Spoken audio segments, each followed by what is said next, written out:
നമസ്കാരം, കൊട്ടാരക്കര മീഡിയയിലേക്ക് സ്വാഗതം. പ്രധാന വാർത്തകൾ. കേന്ദ്ര വനമന്ത്രി വയനാട്ടിൽ വരുന്നത് രാഹുൽ ഗാന്ധിക്കെതിരെ പറയാൻ. സന്ദർശനത്തിന് പിന്നിൽ രാഷ്ട്രീയം. UDF കൊടും ചൂട് വിയർത്തൊലിച്ച് കേരളം. 8 ജില്ലകളിൽ ഉയർന്ന താപനില മുന്നറിയിപ്പ്. SSLC+2 പരീക്ഷകൾ നടത്താൻ പണമില്ല. സ്കൂളുകളുടെ ദൈനംദിന ചെലവുകൾക്കുള്ള പണം ഉപയോഗിക്കും. നവകേരള സ്ത്രീ സദസ്സ്. വിവിധ മേഖലകളിൽ സ്ത്രീകളുമായി സംവദിക്കാൻ മുഖ്യമന്ത്രി. മുഖാമുഖം നെടുമ്പാശ്ശേരിയിൽ. വാർത്തകൾ വിശദമായി. വനപരിസ്ഥിതി മന്ത്രിയുടെ വയനാട് സന്ദർശനത്തിന് പിന്നിൽ രാഷ്ട്രീയമെന്ന് UDF. BJPയുടെ കർണാടക സംസ്ഥാന അധ്യക്ഷന്റേത് ഹീനമായ ഭാഷയെന്ന് T. സിദ്ദിഖ് MLA. ബേലൂർ മക്നെ കൊലപ്പെടുത്തിയ അജീഷിനെ കർണാടക ധനസഹായം നൽകിയതിനെതിരെ BJP പ്രതിഷേധിക്കുന്നത് എന്തിനാണെന്ന് അദ്ദേഹം ചോദിച്ചു. ആശ്വാസധനം നൽകുന്നതിന് പോലും എതിർക്കുന്നതാണ് BJPയുടെ സമീപനമെന്നും T. സിദ്ദിഖ് പറഞ്ഞു. രാഹുൽ ഗാന്ധിക്കെതിരെ എന്തെങ്കിലും പറയാമെന്ന് കരുതിയാണ് കേന്ദ്രമന്ത്രി വരുന്നതെന്നും ജനം കേന്ദ്രമന്ത്രിയെ തള്ളിപ്പറയുമെന്നും T. സിദ്ദിഖ് കൂട്ടിച്ചേർത്തു. ഇതിനിടെ വന്യജീവികളെ പ്രതിരോധിക്കാൻ കേന്ദ്ര നിയമത്തിൽ മാറ്റം വരുത്താൻ മന്ത്രിക്ക് കഴിയുമോ എന്ന് IC ബാലകൃഷ്ണൻ ചോദിച്ചു.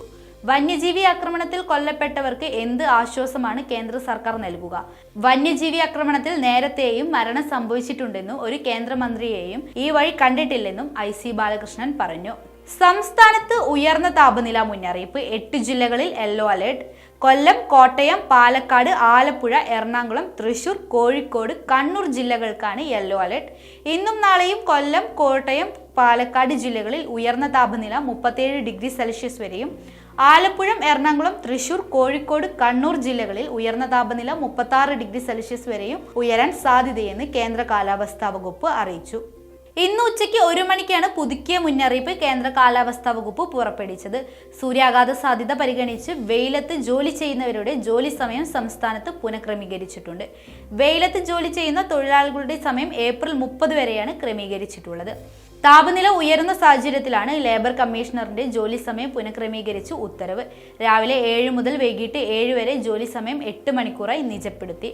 പകൽ സമയം ജോലി ചെയ്യുന്നവർക്ക് ഉച്ചയ്ക്ക് 12 മുതൽ വൈകിട്ട് 3 വരെ വിശ്രമം അനുവദിക്കും. SSLC+2 ക്ലാസുകളിലെ പരീക്ഷ നടത്താൻ പണമില്ലാത്ത സാഹചര്യത്തിൽ സ്കൂളുകളുടെ നിത്യച്ചെലവിനുള്ള ഫണ്ട് ഉപയോഗിക്കാൻ വിദ്യാഭ്യാസ വകുപ്പ് ഉത്തരവിട്ടു. SSLC, IT പരീക്ഷ, ഹയർ സെക്കൻഡറി പരീക്ഷകൾക്ക് പണം കണ്ടെത്താനാണ് വിദ്യാഭ്യാസ വകുപ്പ് പുതിയ വഴി തേടിയത്. സർക്കാരിൽ നിന്ന് പണം ലഭിക്കുന്ന മുറയ്ക്ക് സ്കൂളുകൾക്ക് ചിലവാകുന്ന പണം തിരികെ നൽകുമെന്നും ഉത്തരവിൽ പറയുന്നു. സ്കൂളുകളുടെ ദൈനംദിന ചെലവുകൾക്കായുള്ള PD അക്കൗണ്ടിൽ നിന്ന് പണമെടുക്കാൻ അനുവദിക്കണമെന്നാവശ്യപ്പെട്ട് പരീക്ഷാ സെക്രട്ടറിയും പൊതുവിദ്യാഭ്യാസ ഡയറക്ടറും സർക്കാരിന് കത്തു നൽകിയിരുന്നു. ഇതിന് അനുമതി നൽകിയാണ് ഇപ്പോൾ ഉത്തരവിറക്കിയിരിക്കുന്നത്. പണം ലഭിക്കുന്ന മുറയ്ക്ക് തിരികെ നിക്ഷേപിക്കണം എന്ന വ്യവസ്ഥയിലാണ് അനുമതി നൽകിയത്. കഴിഞ്ഞ വർഷം ഹയർ സെക്കൻഡറി പരീക്ഷാ നടത്തിപ്പിൽ 21 കോടി രൂപയും, VHSCക്ക് 11 കോടി രൂപയും, SSLC, IT പരീക്ഷയ്ക്ക് 12 കോടി രൂപയും ചെലവായിരുന്നു. ആകെ 2022-23 അധ്യയന വർഷം പരീക്ഷാ നടത്തിപ്പിന് ചെലവായത് 44 കോടി രൂപയാണ് പൊതുവിദ്യാഭ്യാസ വകുപ്പിന് കുടിശ്ശികയായിട്ടുള്ളത്. ഈ കുടിശ്ശിക നിലനിൽക്കവെയാണ് പുതിയ നീക്കം. നേരത്തെ ഉത്തര പേപ്പർ അച്ചടിക്കുള്ള സാമ്പത്തിക പ്രതിസന്ധി പരിഹരിക്കുന്നതിനായി നിരവധി യോഗങ്ങൾ ചേർന്നിരുന്നു. ഇതിനുശേഷമാണ് പ്രതിസന്ധി പരിഹരിച്ചത്. സ്ത്രീപക്ഷ നവകേരളം എന്ന ലക്ഷ്യത്തോടെ വിവിധ രംഗങ്ങളിൽ പ്രവർത്തിക്കുന്ന സ്ത്രീകളുമായി സംവദിക്കാൻ മുഖ്യമന്ത്രി പിണറായി വിജയൻ. നവകേരള സ്ത്രീ സദസ്സ് ഫെബ്രുവരി 22 വ്യാഴാഴ്ച രാവിലെ 9:30 മുതൽ 1:30 വരെ എറണാകുളം നെടുമ്പാശ്ശേരി സിയാൽ കൺവെൻഷൻ സെന്ററിൽ നടക്കും. സമൂഹത്തിലെ വിവിധ മേഖലകളിലെ 2000-ഓളം സ്ത്രീകളെ പങ്കെടുപ്പിച്ചുകൊണ്ടായിരിക്കും നവകേരള സ്ത്രീ സദസ്സ് സംഘടിപ്പിക്കുന്നത്.